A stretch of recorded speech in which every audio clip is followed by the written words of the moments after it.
Hello, everyone. I'm Brian. You are Chords and Notes Nation, and this is another audiobook review. One that I've been waiting a long time to review.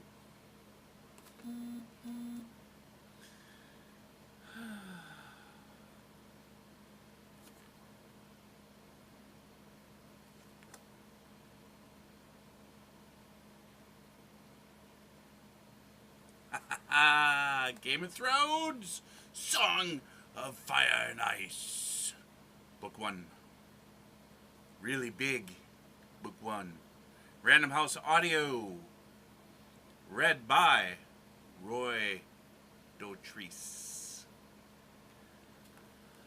Oh, where do I begin? Where do I begin?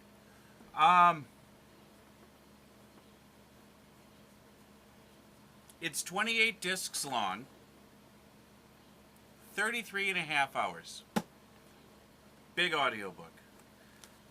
But I did not feel the time passing. Now, I can only listen to a few discs a night as I'm driving, because that's how much time I have to listen to them. However, in the time that I do listen to it, I don't feel time passing. And this is why. Because of the narrator. Excuse me. Roy Dotrice narrates this story. I'm trying to find the best adjective, the best way to say it. Superb, outstanding, supreme. I've never heard anyone narrate an audiobook like this man. The thought occurred to me on several occasions that the narration was greater than the story itself. It carried the story. And that's not to undermine George R.R. Martin's story, because it's a really good story. But they found the right person to narrate this story. Now, for the story itself, I'm sure that many of you who are watching this are already familiar with Game of Thrones, either through the HBO series or reading the book, or both. And this is actually my first experience with the book. I've seen the series, so that was my very first exposure to the story, was watching the series. And I thought that was such a treat. And now I'm sitting here thinking, well, gee, I don't know. Which one do I like more, the audiobook or the television series? And they're pretty close. You know how stories get adapted and manipulated and changed to fit either the silver screen or the television screen. And it's been a while. This book covers the first season, and it's been a long time since I've watched the first season. However, most everything in there I remember. I'm sure some of the conversations were cut short. Some of the background material was left out, undoubtedly. I can't say what, but I'm sure of it. Because there's a lot of it in here. I like the story. It's intriguing. All the different personalities that come together, and that's a lot of people for an author to create and maintain those personalities throughout the course of events that happen. I can see why it takes a while to write these types of books.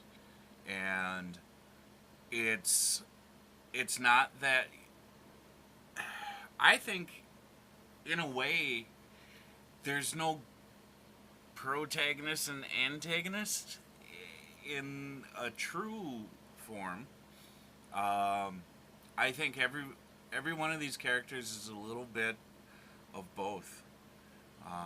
Even the House Stark, and how they are the protagonists for the most part, but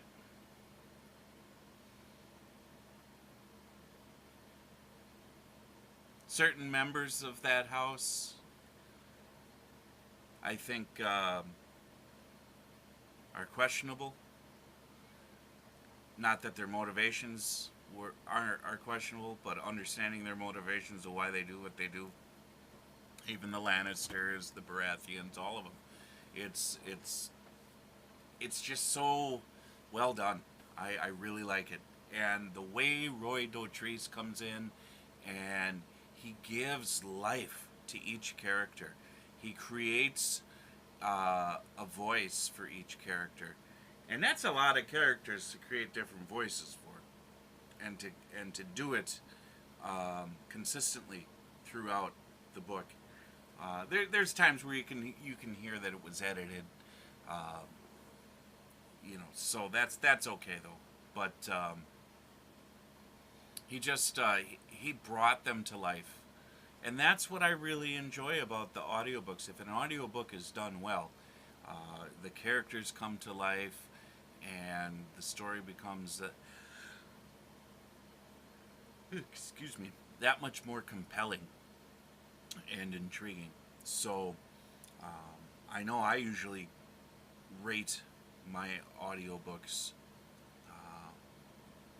4 as the highest, and certainly this reaches a 4 and above. Uh, just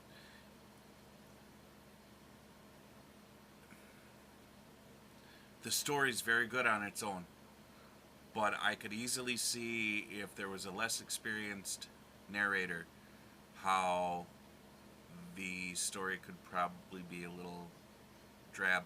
In fact, now that I think about it, before I borrowed this from the library, I was looking on YouTube, and I came across a version of it, and the narrator, female narrator, uh, not so good, not so good. So the narrator is everything when it comes to audiobooks.